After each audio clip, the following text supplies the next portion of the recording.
अल्लाह का कोई बंदा जब मस्जिद में किसी मखसूस जगह नमाज पढ़ता है ना, तो जब वो कुछ दिन नहीं आता तो मस्जिद उसका इंतजार करती है, मस्जिद उससे ढूंढती है, मस्जिद पूछती है वो किधर गया। फरमाया अगर वो बंदा इंतकाल कर जाए, वो दुनिया छोड़ जाए, तो मस्जिद की वो सफ रोती है,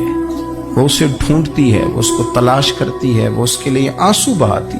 अल्लाह की हुजूर इल्तिजा करती है कि या अल्लाह वो यहाँ रहा करता था, वो यहाँ नमाज पढ़ता था, वो यहाँ आया करता था। किसी को बेटे रो रहे हैं, किसी को बेटियां रो रही हैं, किसी को वो लोग रो रहे हैं जिनकी जरूरतें पूरी करता था। और ये जो मस्जिद से प्यार करने वाला था, मस्जिद का नमाजी, इसके लिए मस्जिद की सफ, मस्जिद का मुसल्ला आंसू बहाता है, ऐ मालिक वो कहाँ गया जो यहाँ नमाज पढ़ता था, मुझे बतलाओ। जिसको मस्जिद याद करके रोएगी, फिर उसकी कब्र पे अल्लाह कितनी रहमतों का नज़ूल फरमाए, फिर उसके ऊपर किस कदर करम की बरखा बरसे,